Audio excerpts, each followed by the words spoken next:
Benazir income support programme की इस video का मकसद मुस्तहिक़ ख़वातीन की इमदादी रकम से कटौती या खुर्द-बुर्द से मुतल्लिक किसी भी किस्म की शिकायत के इंदराज का तरीकाकार समझाना है। बेनज़ीर इनकम सपोर्ट प्रोग्राम की मुस्तहिक़ ख़वातीन को हर समाही किस्त के इजरा के बाद 8171 से बज़रिया SMS वजीफा की कुल रकम के बारे में मुतला किया जाता है। समाही किस्त का पैगाम मौसूल न होने की सूरत में बेनज़ीर इनकम सपोर्ट प्रोग्राम के करीबी तहसील ऑफिस या बेनज़ीर इनकम सपोर्ट प्रोग्राम के हेल्पलाइन नंबर 0800264777 से भी किस्त के मुतालिक मालूमात हासिल की जा सकती हैं। 8171 से मौसूल होने वाले SMS के जरिए बताई गई कुल रकम से कम पैसे मिलने को कटौती या खुर्द-बुर्द कहा जाता है। अगर आपको बेनज़ीर कफालत या बेनज़ीर इनकम सपोर्ट प्रोग्राम से मिलने वाली रकम में कटौती की गई है तो आप इसकी शिकायत दर्ज कराने के लिए अपने बेनज़ीर इनकम सपोर्ट प्रोग्राम के करीबी तहसील ऑफिस तशरीफ ले जाएं। शिकायत के इंदराज के लिए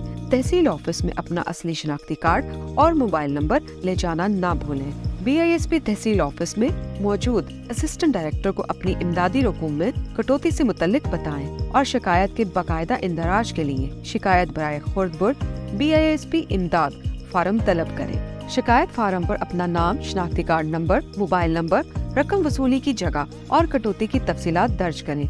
अगर आप ये फार्म खुद नहीं भर सकती तो दफ्तर में मौजूद अमले से मदद लें। मुतलका अफसर आपकी दर्ज करदा शिकायत की जांच पड़ताल करेगा और शिकायत दुरुस्त होने पर मुतलका बैंक को रकम से कटौती करने वाले एजेंट के खिलाफ कानूनी कार्रवाई की हिदायत देगा। कार्रवाई मुकम्मल होने के बाद आपको न मिलने वाली रकम आपके बैंक अकाउंट में मुंतकिल कर दी जाएगी और इसके बाद आप वो रकम वसूल कर सकती है। BISP की इमदादी रकम वसूल करते वक्त HBL कनेक्ट रिटेलर से किसी भी नेटवर्क की मोबाइल सिम लेने से गुरेज करें और कॉन्टैक्ट रिटेलर के सिम खरीदने के इसरार पर फौरी करीबी तहसील दफ्तर के मुतलका अफसर को इत्तला करें या BISP हेल्पलाइन 0800264777 पर कॉल करें।